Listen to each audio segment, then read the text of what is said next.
Hello friends, welcome back to my YouTube channel. और आज हम डिस्कस करेंगे साइबर सिक्योरिटी, साइबर क्राइम से रिलेटेड जो भी टॉपिक्स हैं, important topic as per the syllabus of UK PSC and UK triple SC, जो आने वाले सारे एग्जाम्स के लिए काफ़ी इम्पोर्टेंट हैं। चाहे वो R O A R O हो, वीपीडीओ हो, वीडियो वीपीडीओ, और उसके अलावा अपर एंड लोअर पीसीएस। तो उन सब में कंप्यूटर से रिलेटेड और खासकर cyber security, cyber crime, virus, ये टाइप के क्वेश्चंस पूछे ही जाते हैं। तो उस हिसाब से काफ़ी इम्पोर्टेंट टॉपिक है।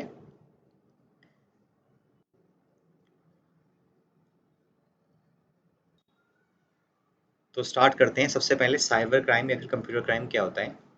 साइबर क्राइम कोई भी क्रिमिनल एक्टिविटी जिसमें कंप्यूटर्स या कंप्यूटर नेटवर्क या फिर कोई नेटवर्क डिवाइस मतलब कि नेटवर्क से कनेक्टेड डिवाइस इन्वॉल्व रहती है, that is called cyber crime. इसमें जो कंप्यूटर है वो एज अ टारगेट भी यूज हो सकता है कि हम किसी कंप्यूटर से, मतलब साइबर जो हैकर्स हैं वो किसी कंप्यूटर से कोई डेटा चुरा रहे हैं या फिर मेलिशियस एक्टिविटी परफॉर्म कर रहे हैं उस पर। या फिर computer as a storage device कि आपने कुछ डेटा चुराया और उसको कहीं पे स्टोर कर रखा है। तो अलग अलग टाइप से जिसमें किसी भी प्रकार से कंप्यूटर या फिर नेटवर्क इन्वॉल्व रहता है, तो that is called cyber crime. अब इसमें आता है कि साइबर सिक्योरिटी क्या होता है। साइबर सिक्योरिटी एक बहुत ही इंपॉर्टेंट टॉपिक है।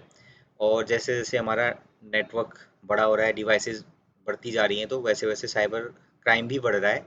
तो उस चीज़ को काउंटर करने के लिए साइबर सिक्योरिटी एक्सपर्ट्स की ज़रूरत पड़ती है। और साइबर सिक्योरिटी का नॉलेज, बेसिक नॉलेज होना ज़रूरी है आज की डेट में सबके लिए। वरना कंप्यूटर्स का या फिर डिफरेंट डिफरेंट इंटरनेट के थ्रू अलग अलग टाइप के फ्रॉड्स लोगों के साथ होते रहते हैं।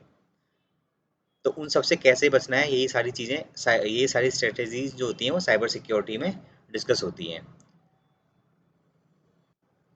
अगर सिंपल टर्म्स में बात करें तो साइबर सिक्योरिटी का मतलब होता है कि डिफरेंट टूल्स एंड टेक्निक्स का यूज़ करके आपकी जो ऑनलाइन लाइफ है उसको सेफ बनाना। कि आप ऑनलाइन ट्रांजेक्शन कर रहे हो तो आपकी डिटेल्स को कोई चुरा के उसका मिसयूज़ ना कर ले, या फिर आपकी बैंक डिटेल्स या अकाउंट से कोई किसी तरीके से कोई ट्रांजेक्शन ना कर ले। ये सारी चीज़ें एक सिंपल टर्म्स में साइबर सिक्योरिटी का मतलब होता है। इसकी डेफिनेशन देखें तो it involves taking steps to protect your computer, smartphone और any other device you use to access the internet. It's like creating a shield around your digital world.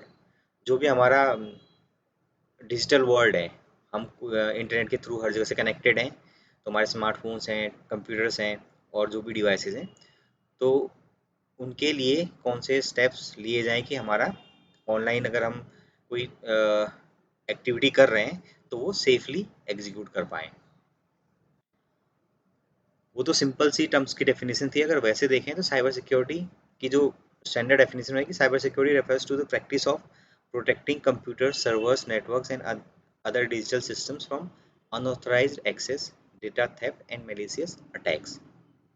तो cyber security in broader sense is like कि आपके computer servers, networks, इन सबको malicious activities से, data theft से, या unauthorized access से, कि कोई सर्वर है उस पर जो ऑथराइज पर्सन नहीं है वो भी उसको एक्सेस करके डेटा का कुछ मिसयूज़ कर रहा है, या फिर किसी के का कोई पर्सनल डेटा थेफ्ट हो गया, लाइक बैंक पासवर्ड्स।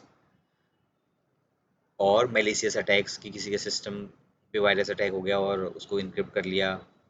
आपने सुना भी होगा कि रैंसमवेयर अटैक्स होते रहते हैं।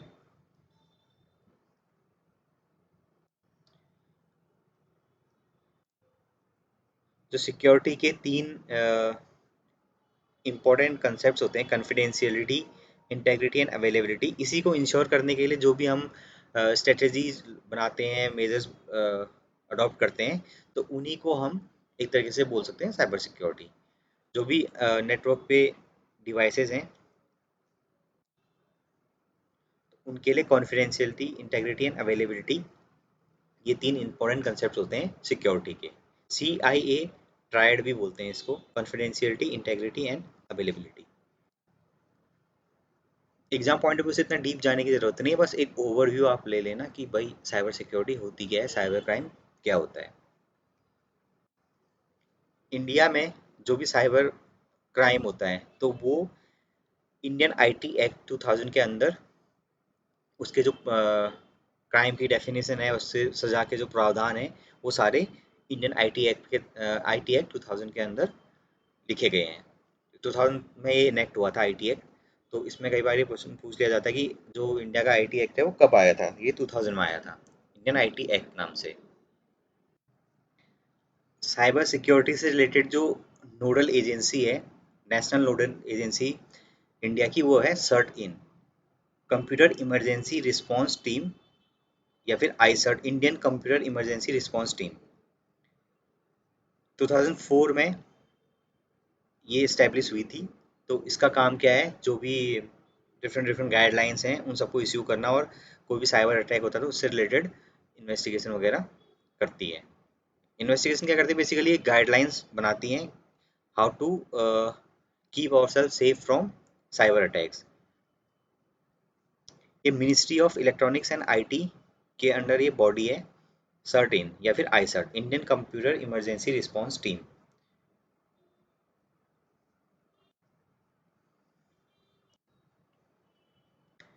जो साइबर क्राइम्स होते हैं या साइबर अटैक्स होते हैं, वो डिफरेंट डिफरेंट टाइप से हो सकते हैं।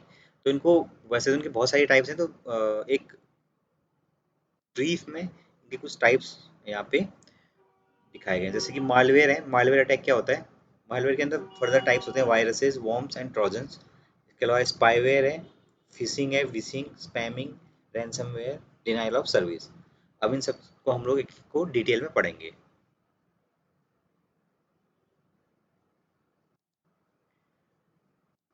तो मेलवेयर क्या होता है, मेलवेयर कोई भी एक कोड होता है जो कि किसी कंप्यूटर से डेटा को स्टील करने या फिर उस कंप्यूटर में जो फाइल्स हैं उसको डिस्ट्रॉय करने के लिए लिखा जाता है। तो मालवेयर कोई भी मलिशियस कोड है, मतलब कि इसमें कंप्यूटर की किसी लैंग्वेज में लिखा गया कोड है जो कि डेटा चुराने या फिर सिस्टम को डिस्ट्रॉय वगैरह करने, सिस्टम में फाइल्स को डिलीट कर लेना, या फिर सिस्टम को इतना रिसोर्सेज को इतना यूज़ कर लेना कि वो सिस्टम काम ही ना कर पाए। तो ये एक जनरल डेफिनेशन है मालवेयर की। तो मालवेयर का एक टाइप है वायरस। वायरस क्या होता है कि जैसे कि जो बायोलॉजिकल वायरस होते हैं वो क्या करते हैं कि किसी पर्सन से अटैच हो जाते हैं। उसी तरीके से क्या होता है कि जो कंप्यूटर वायरस हैं ये किसी फाइल से खुद को अटैच कर लेते हैं, और जब उस फाइल को कोई एग्जीक्यूट करता है तो ये स्प्रेड हो जाते हैं और अपना जो भी इनका माइलिशियस इंटेंट है वो काम कर लेते हैं। जनरली ये क्या होते हैं, डाउनलोडेबल फाइल्स में अवेलेबल रहते हैं, तो हम इंटरनेट से कुछ डाउनलोड करते हैं तो ये हमारे सिस्टम में आ जाते हैं। नेक्स्ट टाइप होता है इसका ट्रोजन।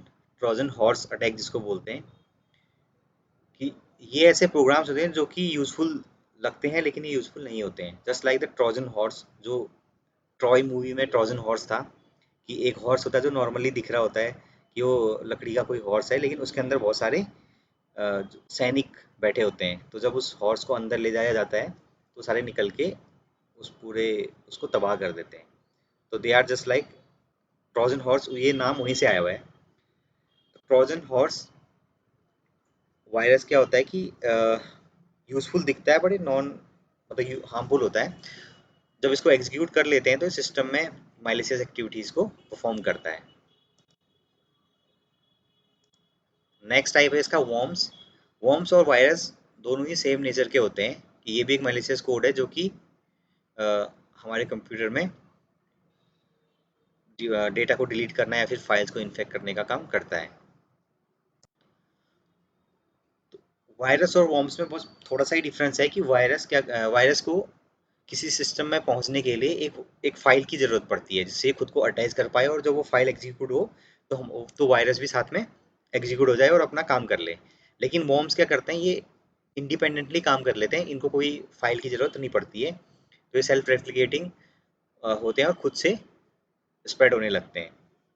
इसीलिए वॉर्म्स ज़्यादा तेज़ी से फैलते हैं।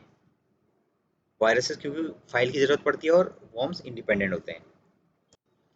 तो ये पीछे जितना, इससे पिछले वाली स्लाइड में जो भी आपको लंबा चौड़ा डिटेल्स लिखी थी उसको छोड़ते हुए आप सिंपल ये सोचो कि वायरस, वॉर्म्स, ट्रोजन्स 3 चीज़ें होती हैं। वायरस मैलिशियस कोड है जो कि सिस्टम में पहुंच के किसी एग्जीक्यूटेबल फाइल के थ्रू दूसरी मतलब जो सही फाइल होगी, क्लीन फाइल, उसके उसमें खुद को अटैच कर लेगा और जब भी हम उसको एग्जीक्यूट करेंगे क्लीन फाइल को तो साथ में वायरस भी एग्जीक्यूट हो जाएगा और अपना जो भी मैलिशियस एक्टिविटी है वो कर लेगा। वॉर्म्स वॉर्म्स भी वायरस की तरह एक मैलिशियस कोड है, लेकिन वॉर्म्स को फैलने के लिए कोई क्लीन फाइल से अटैच करने की जरूरत नहीं पड़ती है, खुद से रेप्लिकेट कर लेते हैं और खुद से एग्जीक्यूट हो जाएंगे। तीसरी चीज़ है ट्रोजन हॉर्स। ट्रोजन हॉर्स कोई भी ऐसा प्रोग्राम है जो कि दिखने में ऐसा लगता है कि लेजिटिमेट है, वैलिड प्रोग्राम है और यूजफुल है, बट वो हार्मफुल होता है।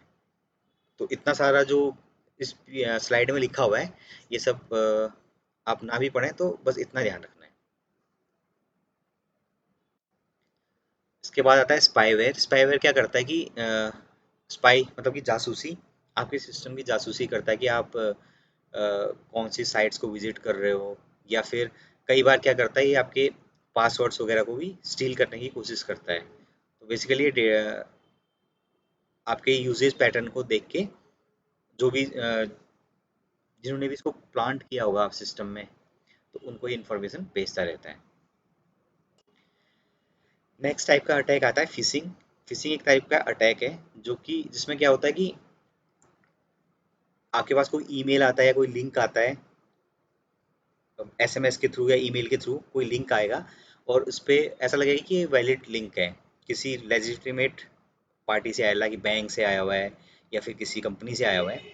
तो जब आप उस पर क्लिक करके कुछ इन्फॉर्मेशन भेजते हो तो वो इन्फॉर्मेशन तरीके से गलत हाथों में पहुंच जाती है, क्योंकि ये उस पार्टी जो भी आप सोच रहे थे कि रेपुटेड पार्टी है उससे ये नहीं आया होता है। फिशिंग ईमेल्स बहुत सारे होते हैं, जैसे कि एक वो लॉटरी सिस्टम वाला आता है कि आप लॉटरी जीत गए हैं तो आप अपनी अ, यहाँ पे डिटेल्स डालिए या फिर पैसे भेजिए, तो ये सारे फिशिंग अटैक के अंदर आते हैं। कई बार तो इसमें होता क्या है कि आप कोई वेबसाइट का लिंक दिया होता है तो आप उस पर क्लिक करते हैं, जैसे कि एसबीआई की वेबसाइट है तो उसका थोड़ा सा मॉडिफाइड वर्जन वो बना देंगे अपना, तो जिससे आपको लगेगा कि लेजिटिमेट है, वहाँ पे आप अपना लॉगिन करने के लिए अपना आईडी पासवर्ड डालोगे तो वो क्या करेगा, ये लोग उसको कैप्चर कर लेंगे और बाद में उसका मिसयूज करेंगे। तो these are called the phishing attacks. इसके अलावा एक और टाइप का अटैक है जिसको बोलते हैं विशिंग। तो इसमें क्या होता है कि आपको कोई कॉल आएगी तो आपका एटीएम पिन, ओटीपी, ये सारी details through a phone call आपसे मांगी जाएंगी। विशिंग अटैक किसके थ्रू होता है? फोन कॉल के थ्रू होता है। इसके अलावा स्मिशिंग, ये अटैक होता है टेक्स्ट मैसेज के थ्रू। आपको छोटे से यूआरएल्स आते हैं मैसेजेस मैसेजेस में, तो उसको आप डाउनलोड करते हो तो या तो किसी वेबसाइट को हिट होता है वो, या फिर कोई मैलिशियस सॉफ्टवेयर आपके फ़ोन में डाउनलोड हो जाता है। तो इस टाइप के अटैक्स को स्मिशिंग। एक और टाइप होता है उसको बोलते हैं स्पैमिंग। स्पैमिंग में क्या होता है कि अनवांटेड कमर्शियल मैसेजेस और कॉल्स आपको आते रहते हैं, ईमेल्स, कॉल्स, मैसेजेस, जो कि आपने कभी साइन अप भी नहीं किया उन सब चीज़ों के लिए, तो आपको आते रहते हैं कि आपको इतने का लॉटरी लग गया, इतना आपको लोन अवेल कर सकते हैं इस कंपनी से, या फिर इस टाइप के जो भी मैसेजेस आते हैं ये कहलाते हैं स्पैम्स। बेसिकली ये होते हैं अनसॉलिसिटेड कमर्शियल मैसेजेस कि आपने कभी साइन अप किया नहीं उन सब चीज़ों के लिए और आपको मैसेजेस आ रहे हैं वहाँ से कि आप ये खरीद लो, आपको इस पे इसका डिस्काउंट मिल रहा है। तो एडवर्टाइज करते हैं फॉर कमर्शियल इंटरेस्ट। इसमें आपको इतना ही ध्यान रखना है कि spams are unwanted commercial messages, emails और कॉल्स, अनवांटेड और अनसॉलिसिटेड मैसेजेस। नेक्स्ट है रैंसमवेयर। रैंसमवेयर क्या होते हैं कि आपके कंप्यूटर को इनक्रिप्ट कर देते हैं। ऐसे मॉलवेयर्स हैं जो आपके कंप्यूटर के सारी फाइल्स को इनक्रिप्ट कर देंगे और उसके बदले में आपसे रैंसम मांगेंगे, आपसे बिटकॉइंस या फिर पैसे की डिमांड करेंगे ताकि उसको अनलॉक किया जा सके। अदरवाइज अगर किसी का क्रिटिकल डेटा होगा तो सारा डेटा डिस्ट्रॉय हो जाएगा या फिर वो कभी खुलेगा ही नहीं। तो रिसेंटली एक WannaCry नाम से एक रैंसमवेयर अटैक हुआ था, तो इससे काफ़ी सारी जगह पे प्रॉब्लम्स आई थी और ये बिटकॉइंस में डिमांड कर रहे थे। नेक्स्ट टाइप ऑफ अटैक है DoS attack, denial of service. इसमें क्या होता है कि किसी सर्वर किसी सपोज कोई बैंक है उसकी वेबसाइट है, उस पे दोनों तरीके के यूजर्स हो सकते हैं। एक तो लेजिटिमेट जो कि उस पे अपना कुछ ट्रांजेक्शन करना चाह रहे हो, एक वो लोग जो कि बस उस पे इतने सारे फेक रिक्वेस्ट डालेंगे उस वेबसाइट पे कि उसका सर्वर जो होगा वो बैठ जाएगा। सर्वर उन रिक्वेस्ट को हैंडल करने के लिए एलिजिबल ही मतलब कैपेबल ही नहीं रहेगा। तो इससे क्या होगा कि जो जेन्युइन यूजर है जो वाकई में कुछ ट्रांजेक्शन करना चाह रहा है बैंक में, उसको भी सर्विस नहीं मिल पाएगी। तो इसलिए बोलते हैं denial of service attack. Computer के सारे रिसोर्सेज को इतना यूज कर लो, इतने उसमें फेक रिक्वेस्ट भेज के उसको बिजी कर दो कि जो लेजिटिमेट यूजर है वो भी अपना काम ना कर पाए, उसको भी सर्विस डिनाई हो जाए। तो this is called denial of service attack. Next है बॉटनेट्स। बॉटनेट्स क्या होते हैं कि बॉटनेट्स दो वर्ड से मिलके बना हुआ है, bot and net, robot and network. मतलब कि बॉट्स तो आपने सुने होंगे, बॉट्स मतलब कि एक रोबोटिक सेंस में, जैसे गेम भी आप खेलते हैं तो उसमें बॉट्स होते हैं। बॉट्स मतलब कि कंप्यूटर जनरेटेड जो प्लेयर्स होते हैं, तो वैसे आप समझ लो। तो क्या होता है कि बॉटनेट में क्या होता है, बॉटनेट अटैक्स में कि कुछ सिस्टम्स को हैकर्स द्वारा क्या कर लिया जाता है, हैक करके उनके थ्रू अटैक किसी सिस्टम पे अटैक कर लेते हैं। बेसिकली डॉस अटैक करते हैं उन नेटवर्क बॉट के थ्रू। बहुत सारे सिस्टम्स को हैक करके उनको उनका एक नेटवर्क बना के फिर उस नेटवर्क के थ्रू किसी दूसरे सर्वर पे या फिर किसी साइट पे अटैक करते हैं। तो these are called botnet attacks.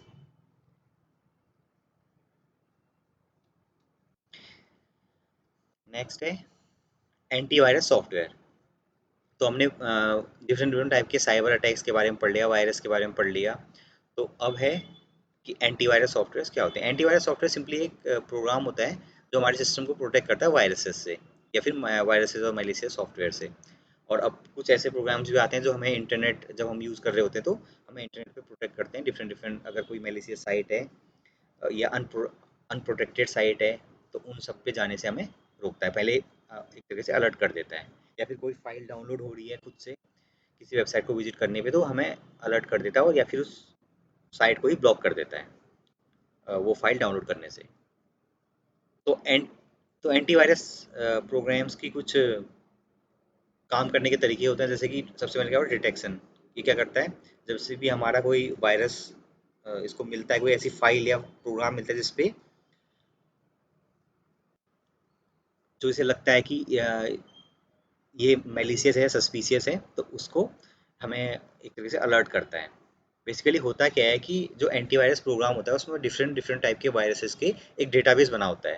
तो उन सबके सिग्नेचर्स या उनके जो टाइप्स होते हैं, एक तरीके से वायरस का एक सिग्नेचर होता है कि किस टाइप का इस पे लिखा गया है कोड, वो सारा डेटा इनके पास रहता है। तो जब भी कोई हम पेन ड्राइव लगा रहे हैं या फिर इंटरनेट पे यूज़ कर रहे हैं कुछ, तो कोई भी ऐसा प्रोग्राम है उसको मैच करने की कोशिश करता है ये उस डेटाबेस से कि क्या ये इसका जो सिग्नेचर है इस टाइप का तो नहीं है। तो अगर इसको लगता है कि सस्पिशियस है तो हमें अलर्ट करता है। जैसे पेन ड्राइव लगाते हैं किसी सिस्टम में तो क्या होता है कि वो अलर्ट करता है कि इसमें वायरस है।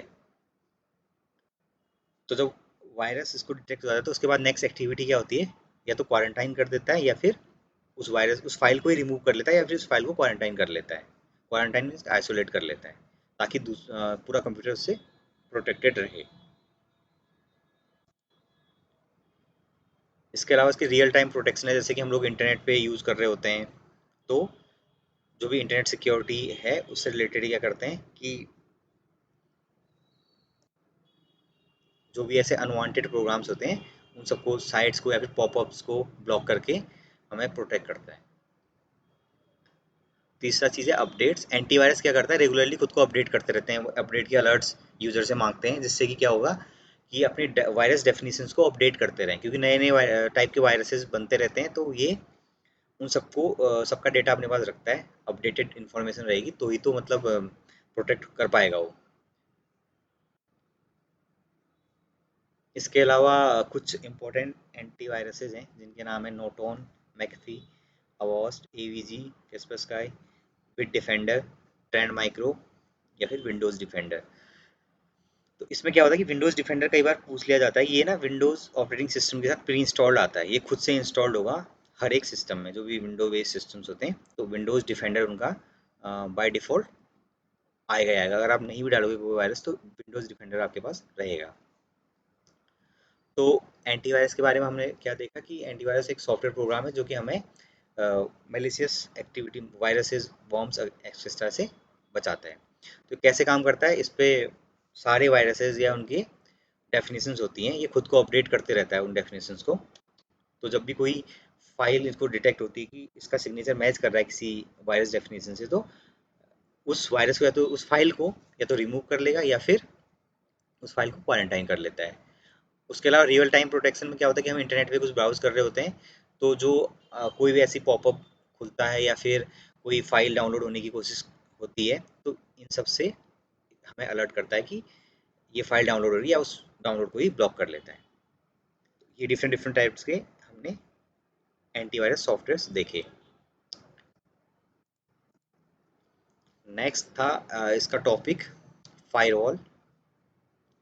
फायरवॉल क्या होती है कि एक नेटवर्क सिक्योरिटी डिवाइस है जो कि हमारा इनकमिंग और आउटगोइंग ट्रैफिक को फिल्टर करता है, और जो भी पॉलिसीज उस पर इम्प्लीमेंट होती हैं तो उसके बेसिस पे ट्रैफिक को रोकने का और अलाउ करने का काम करता है। तो फायरवॉल क्या होता है, बेसिकली हार्डवेयर और सॉफ्टवेयर का कॉम्बिनेशन होता है।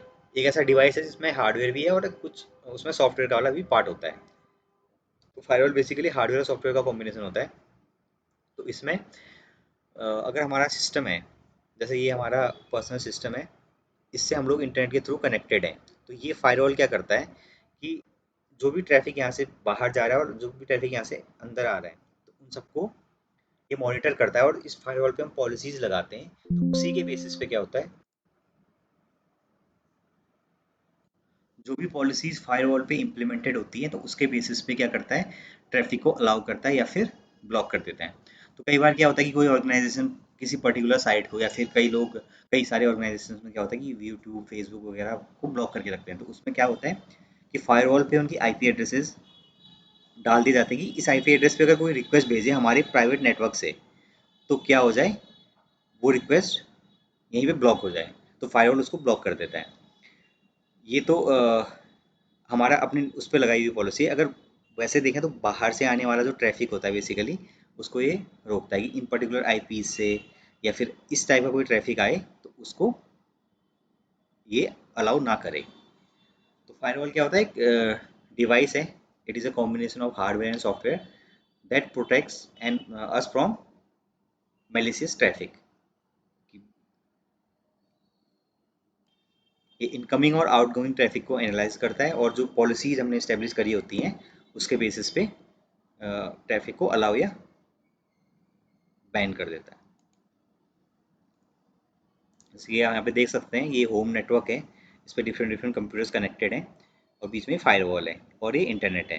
तो इंटरनेट से आने वाली जो भी ग्रीन में जो दिख रहा है ये है जो नॉर्मल ट्रैफिक है, और जो रेड में है ये है मैलिशियस या फिर बैड ट्रैफिक। इसको भी ब्लॉक कर देता है फायरवॉल। तो ये होता सॉफ्टवेयर और हार्डवेयर का कॉम्बिनेशन ही है, या कई केसेस में सॉफ्टवेयर बेस्ड भी फायरवॉल होती है, बट बेसिकली जो आजकल आता है वो सॉफ्टवेयर एंड हार्डवेयर का कॉम्बिनेशन होता है। नेक्स्ट है हैकर्स एंड क्रैकर्स। हैकर्स और क्रैकर्स क्या होते हैं कि हैकर्स क्या होता है कि हैकर्स को सिस्टम की और नेटवर्क्स की बहुत डीप नॉलेज होती है, इनको सारा कुछ पता होता है कि कैसे सिस्टम काम करता है या कैसे नेटवर्क काम करता है। तो ये अपनी उन स्किल्स का यूज़ करते हुए सिस्टम की जो वल्नरेबिलिटीज़ हैं, कमजोरियां हैं सिस्टम की, उनको आइडेंटिफाई करते हैं और उसको यूज़ करते हैं। सारे हैकर्स मैलिशियस नहीं होते, कुछ रेड वाइट हेड हैकर्स जिनको बोलते हैं एथिकल हैकर्स, वो क्या करते हैं कि किसी ऑर्गेनाइजेशन की वल्नरेबिलिटीज़ को पता लगाते हैं, ताकि उस वो ऑर्गेनाइजेशन क्या कर पाए, उन चीज़ों को, उन वल्नरेबिलिटीज़ को ठीक कर पाए, ताकि उन पे कभी साइबर अटैक ना हो। दूसरी तरफ जो क्रैकर्स होते हैं ये क्या करते हैं कि सिस्टम की वल्नरेबिलिटीज़ को एक्सप्लॉइट करके अपने पर्सनल गेन के लिए उसको यूज़ करते हैं। हैकर्स बुरे भी हो सकते हैं, अच्छे भी हो सकते हैं, लेकिन क्रैकर्स हमेशा बुरे ही होंगे। वो हमेशा अपने पर्सनल गेन के लिए सिस्टम की वल्नरेबिलिटीज़ को एक्सप्लॉइट करेंगे। ये आगे हम देखेंगे इनके जो टाइप्स आएंगे उसमें। तो जो इनकी जो एक्टिविटीज होती हैं वो किस टाइप की होती है कि अनऑथराइज एक्सेस ले लिया, किसी सर्वर का एक्सेस ले लिया तो वहाँ से फाइलें चुरा ली या डिलीट कर ली। इसके अलावा वायरसेस स्प्रेड कर दिए, और किसी वेबसाइट को डिफेस कर दिया, मतलब कि कोई वेबसाइट है किसी ऑर्गेनाइजेशन की तो उस पर उसका जो होम पेज है उस पर कोई इमेज लगा दी ऐसी, या फिर कैसी कोई वार्निंग लिख दी, या फिर कई केसेस में क्या होता है कि सर्विसेज को ही डिस्टर्ब कर देते हैं। तो हैकर्स के जो टाइप होते हैं वो होते हैं वाइट हैट हैकर्स, जिनको बोलते हैं एथिकल हैकर्स। ये क्या करते हैं कि सिस्टम की, इनको बहुत नॉलेज होती है कैसे सिस्टम काम करता है, बहुत डीप नॉलेज होती है। तो ये क्या करेंगे कि जो उनकी वल्नरेबिलिटीज़ होंगी, उनकी जो कमजोरियाँ होंगी सिस्टम में, वीक पॉइंट्स होंगे, उनको क्या करेंगे, बता देंगे सामने वाले ऑर्गेनाइजेशन को, ताकि वो उनको ठीक कर पाए और सिस्टम रोबस्ट बन पाए, मतलब कि कभी उस पर अटैक हो तो बच पाए। ब्लैक हैक हैकर्स, जिनको हम बोल सकते हैं क्रैकर्स भी बोल सकते हैं, ये क्या करते हैं कि जो सिस्टम की कमजोरियां होती हैं उनको यूज़ करते हैं अपने फ़ायदे के लिए। अनऑथराइज एक्सेस कर ली, डेटा वहाँ से चुरा के बेच लिया, या फिर उस पर कोई वायरस अटैक कर दिया। तो black hat hackers are crackers. White hat hackers को हम बोलेंगे एथिकल हैकर्स। इसके अलावा होते हैं ग्रे हैट हैकर्स। ये black hat and white hat के बीच के होते हैं। तो ये कर भी सकते हैं और नहीं भी कर सकते हैं वल्नरेबिलिटीज़ को एक्सप्लोर, बट ये इनका भी क्या होता है, इनको भी सिस्टम की नॉलेज होती है और ये वल्नरेबिलिटीज़ को जानते हैं कि क्या इस सिस्टम में दिक्कतें हैं। तो कई बार white hat black hat hackers का आपको पूछा जा सकता है कि ब्लैक हैट हैकर्स को एक तरीके से हम लोग बोल सकते हैं they are crackers, hackers and crackers. तो सिंपल टर्म्स में अगर देखें तो हैकर्स एंड क्रैकर्स क्या होते हैं। हैकर्स अच्छे बुरे दोनों हो सकते हैं, इनको सिस्टम की बहुत अच्छे से नॉलेज होती है, तो ये वल्नरेबिलिटीज़ को आइडेंटिफाई करते हैं। क्रैकर्स क्या करते हैं, इनका काम ये है कि सिस्टम को क्रैक करें, मतलब सिस्टम में ब्रेक थ्रू करें, सिस्टम में घुस के उसको डिस्टर्ब करें, या फिर वहाँ से डेटा को स्टील करें, या फिर अनऑथराइज एक्सेस करें। तो क्रैकर्स आर ऑलवेज बैड।